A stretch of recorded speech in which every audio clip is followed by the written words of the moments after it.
క్రీస్తునందు ప్రియమైన దేవుని బిడ్డలారా, ఈ దినాన జాన్ వర్షిప్ సెంటర్ నుంచి ఒక అద్భుతమైన సాక్ష్యాన్ని నేను మీతో పంచుకోవాలనుకుంటున్నాను.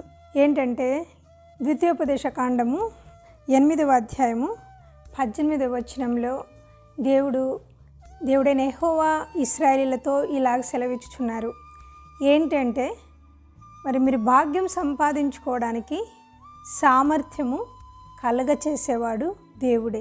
మా సామర్థ్యం వల్ల మేము ఇలాగ చేసాము, మా సామర్థ్యం వల్ల మేము ఇది సంపాదించుకున్నాము, మా సామర్థ్యం వలన మేము ఇది సాధించాము అని అనుకునే వాళ్ళకి దేవుడు చెప్తున్నాడు, భాగ్యం సంపాదించుకోవడానికి సామర్థ్యము కలగజేసేవాడు దేవుడే.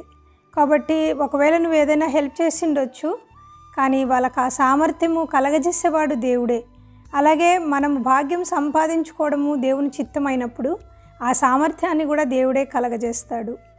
నేను మొదటిగా ఈ సాక్ష్యాన్ని నేను మీతో షేర్ చేసుకోవాలనుకుంటున్నాను. మరి జాన్ వర్షిప్ సెంటరు ఇక్కడ భైరవ్ నగర్లో కన్స్ట్రక్షన్ అయిపోయిన తర్వాత ఇనీషియల్ స్టేజ్లో మరి ఒక ఆవిడ నా దగ్గరికి వచ్చి మీ దగ్గర నాకు ఏదైనా జాబ్ ఇస్తారా, అంట్లు కడిగిస్తాను, అలాగే బట్టలు ఉతికిస్తాను, తర్వాత నేను మీకు హెల్ప్ చేస్తాను అని అడిగారు.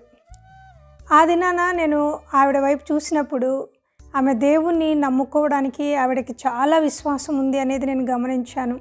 అప్పుడు నేను చెప్పాను, అమ్మ నువ్వు యేసు ప్రభువుని నమ్ముకుంటావా అంటే నేను నమ్ముకుంటాను అని చెప్పింది. అయితే మీకు భాగ్యం కలగజేయడానికి సామర్థ్యాన్ని కలగజేసే దేవుడు ఉన్నాడు. కాబట్టి ఈ దినాన నువ్వు ఈ స్థితిలో ఉండొచ్చు, కానీ తర్వాత కాలంలో నువ్వే ఒక 10 మందికి మీరు జాబ్ ఇచ్చే అవకాశాన్ని దేవుడు మీకు కల్పించే దానికి దేవుడు కృపగలిగిన వాడు అని చెప్పాను. సో ఆ రోజు నేను ప్రాఫిటిక్గా ఈ మాట చెప్పానమ్మా, ఈ దినాన మీరు ఇలాగా ఉన్నారు, ఇంత కష్టంలో ఉన్నారు, నాకు ఏదైనా జాబ్ ఇస్తారా, నాకు ఏదైనా పని ఇస్తారా అని మీరు అడుగుతున్నారు, కానీ ఒక 10 మందికి పని ఇచ్చే కెపాసిటీని దేవుడు మీకు కలగజేస్తాడు అని. వాళ్ళు ఈ దినానికి మనకు తెలిసే ఉన్నారు, ఈ దినాన వాళ్ళు మాతో కలిసే ఉన్నారు. అయితే వాళ్ళు నిజంగానే ఒక 10 మందికి జాబ్ ఇవ్వగలిగిన పరిస్థితిలో వాళ్ళు ఉన్నారు. వాళ్ళ కింద మినిమం 7 to 10 పీపుల్ వాళ్ళ కింద వర్క్ చేస్తున్నారు. నేను ఈ మాట ఎందుకు చెప్తున్నానంటే ఆ సామర్థ్యాన్ని దేవుడు కలగజేస్తాడు, ఆ సామర్థ్యాన్ని దేవుడు మనకిస్తాడు. ఎప్పుడైతే మనం దేవుని యందు విశ్వాసం ఉంచుతామో, ద్వితీయోపదేశ కాండము 2వ అధ్యాయంలో దేవుడు ఒక మాట అంటాడు, నీ దేవుడైన యెహోవా నీకు తోడై ఉన్నాడు, నీకేమీ తక్కువ కాదు అని. కాబట్టి తక్కువ చేయని దేవుడు, నీ జీవితంలో నీకు ఏది కూడా తక్కువ చేసే దేవుడు కాదు ఆయన. కాబట్టి మనకు ఆయన తోడుగా ఉన్నాడు, కాబట్టి ఆయన మనకి స్కిల్ఫుల్నెస్ని ఇస్తాడు. కాబట్టి ఎవరో నిన్ను గొప్ప చేశాడు, ఎవరో నిన్ను తక్కువ చేశారని భయపడద్దండి.